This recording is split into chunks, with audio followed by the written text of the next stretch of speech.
Video में हम discuss करने वाले हैं ग्लूटरल्डिहाइड के बारे में। केमिकल डिसइंफेक्टेंट या फिर स्टेरिलेंट जो कह लो वो है। सॉल्यूशन पे डिपेंड करता है कि कॉन्सेंट्रेशन क्या है और टाइम पीरियड क्या है, ठीक है। तो ग्लूटरल्डिहाइड का एक्वस सॉल्यूशन होता है, माइक्रो ऑर्गेनिज्म को किल करता है। फंक्शन इसका किस प्रिंसिपल पे है? डीनेचुरेशन ऑफ प्रोटीन्स पे है। इफेक्टिवनेस के बारे में देखते हैं। कोरोसिव नहीं होता है, लाइक हमने लैरिंजोस्कोप को इसमें इमर्स करते हैं तो कोरोसिव नहीं होता, मतलब जंग नहीं लगाता ये सॉल्यूशन, इसलिए ये अच्छा सॉल्यूशन है, इसको यूज करते हैं। हाई लेवल डिसइंफेक्टेंट है एंडोस्कोप के लिए, जो भी लेंस वाले इंस्ट्रूमेंट होते हैं उसके लिए, या प्लास्टिक और रबर के जो आइटम होते हैं जैसे कि जिससे हम एनेस्थीसिया में यूज करते हैं या फिर रेस्पिरेटरी थेरेपी में यूज करते हैं, फेस मास्क वगैरह हो गया, ट्यूबिंग्स हो गई, उन सबको हम स्टेरिलाइज भी कर सकते हैं और डिसइंफेक्ट भी कर सकते हैं ग्लूटरल्डिहाइड से। वो टाइम ड्यूरेशन पर डिपेंड करता है, आगे हम देखेंगे कि कब वो डिसइंफेक्टेंट की तरह काम करेगा, कब वो स्टेरिलेंट की तरह काम करेगा। बैक्टीरियासाइडल होता है, साइडल मीन्स किल करना, बैक्टीरिया को किल कर सकता है। स्यूडोमोनासाइडल, स्यूडोमोनास को किल कर सकता है। फंगीसाइडल, फंगस को किल कर सकता है। वायरोसाइडल, वायरस को किल कर सकता है, जिसमें कि HIV और HBV वायरस को भी ये किल कर सकता है। तो जैसा शुरू में बताया था कि टाइम ड्यूरेशन पर डिपेंड करता है, तो मिनिमम 10 मिनट्स का एक्सपोजर चाहिए, तो ये बैक्टीरियासाइडल, स्यूडोमोनासाइडल, फंगीसाइडल या फिर वायरोसाइडल होगा। टेम्परेचर 20 से 30 डिग्री सेल्सियस तक, ठीक है।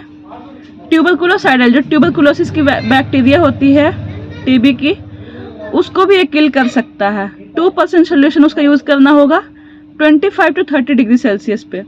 बैक्टीरियासाइडल ये सब में क्या था 20 to 30 डिग्री, और इसमें क्या 25 to 30 डिग्री, 45 to 90 मिनट्स के लिए। इसमें मिनिमम 10 मिनट्स के लिए हो जाता था, इसमें 45 to 90 मिनट्स चाहिए। स्पोरिसाइडल स्पोर्स को किल करेगा। स्टेरिलाइजेशन का जो डेफिनेशन होता है उसमें क्या होता है कि killing all the organism like bacteria, fungus, virus including spores. अभी तक जो भी थे उसमें स्पोरिसाइडल नहीं था, अब हम देख रहे हैं कि स्पोरिसाइडल मतलब स्पोर्स को किल करने के लिए क्या कंडीशन होना चाहिए, तो minimum 10 hours at room temperature, ठीक है। प्रिकॉशन क्या क्या होगा इसको यूज करने के समय?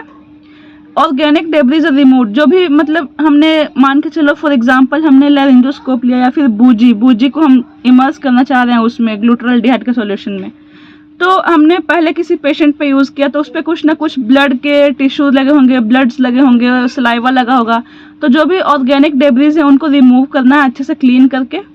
कोई एक डिटर्जेंट का सॉल्यूशन लेना है माइल्ड सा, उससे क्लीन करना है, फिर उसको टैप वाटर से क्लीन करना है, अच्छे से वॉश करना है, फिर उसको ड्राई करना है, ड्राई के लिए छोड़ेंगे और उसके बाद उसको हम ग्लूटरल्डिहाइड के सॉल्यूशन में डालेंगे।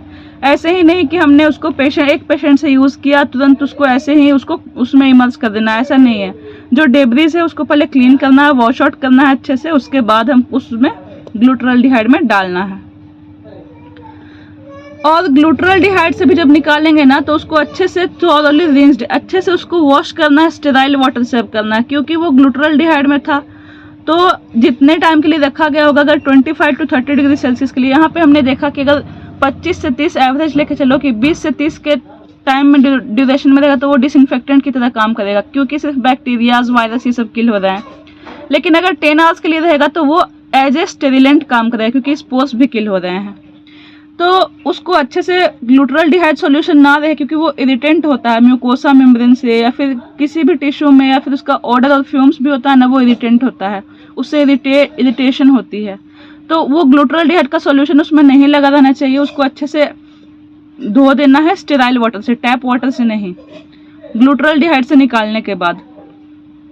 और जो पॉलिस्टर के कैथेटर होते हैं ना उसमें ग्लूटरल्डिहाइड रह सकता है, वूवेन जो पॉलिस्टर के कैथेटर होते हैं, तो वो म्यूकस मेम्ब्रेन को इरिटेट कर सकते हैं, ठीक है। और क्या होता है, आपने कभी अगर यूज़ किया होगा ये साइडेक्स के चैम्बर से कोई इंस्ट्रूमेंट को निकाला होगा अगर या फिर डाला होगा, तो उसका जो साइडेक्स चैम्बर होता है वो ढका हुआ होता है, उसका जैसे ही चैम्बर अपने ऊपर का ढक्कन हटाया होगा तो एक एकदम स्ट्रॉन्ग सा पंजेंट सा स्मेल, एकदम मतलब अजीब सा इरिटेशन टाइप का स्मेल आपको लगा होगा, मास्क पहने होंगे फिर भी लगा होगा। तो इसका जो ऑर्डर है और फ्यूम है, फ्यूम मतलब बोलते हैं धुआं, उसका धुआं उतना दिखता तो नहीं है लेकिन इरिटेशन कॉज करता है, आइज को कर सकता है, थ्रोट को कर सकता है, नेजल पैसेज को तो करता ही करता है। तो इसीलिए सॉल्यूशन को कवर्ड रखना चाहिए, ऐसा खुला नहीं रखना चाहिए, और अच्छे से वेंटिलेटेड प्लेस में होना चाहिए। ऐसा नहीं कि पूरा पैक प्लेस में हो। अगर अच्छे से वेंटिलेटेड नहीं रहेगा, कोई उसको इंस्ट्रूमेंट उसमें इमर्स करना हो या फिर उससे निकालना हो, वहाँ पे जाएगा अगर, तो जैसे वो ढक्कन खोलेगा और वहाँ पे अच्छा सा वेंटिलेशन नहीं प्रोवाइड किया हुआ है, अच्छा मतलब ओपन स्पेस नहीं है, तो क्या होगा, उसको जो भी वो पर्सन उसको यूज़ कर रहा है उसको इरिटेशन से कुछ भी मतलब बहुत तकलीफ होगी उसको। ठीक है, अब देखते हैं इसका प्रिपरेशन। तो ये एक्वा सॉल्यूशन होता है, 5 लीटर का सॉल्यूशन होता है, उसमें एक्टिवेटर मिलाया जाता है 100 ml का, तब वो सॉल्यूशन बनता है। और एक्टिवेटिंग दिन से हम काउंट करते हैं 14 या फिर 28, वो डिपेंड करता है कितने कॉन्सेंट्रेशन पे है। यूजुअली जो 2% ग्लूटाल्डिहाइड होता है उसको साइडेक्स बोलते हैं, उसका एक्सपायरी रहता है 14 डेज। तो अप टू 14 डेज आप उसको रीयूज कर सकते हैं। जैसे कि आपने एक बार उसमें इंस्ट्रूमेंट इमर्स किया, उसको निकाला, उसके टाइम पीरियड के बाद फिर दोबारा कोई इंस्ट्रूमेंट डाला, तो 14 डेज तक आप डाल सकते हैं। ऐसा नहीं कि एक बार उसमें इंस्ट्रूमेंट डाला उसके बाद उसका इफेक्टिवनेस चला जाएगा, ऐसा नहीं होता है। हाँ, लेकिन उसके एक्सपायरी डेट के बाद उसका इफेक्टिवनेस नहीं रहेगा। कॉन्सेंट्रेशन कौन कौन सा यूज़ किया जाता है? 2%, 2.4%, 2.5%, 3.4%, जिसमें कि 2% ग्लूटाल्डिहाइड साइडेक्स को बोलते हैं। ठीक है, ये था हमारे ग्लूटाल्डिहाइड के बारे में।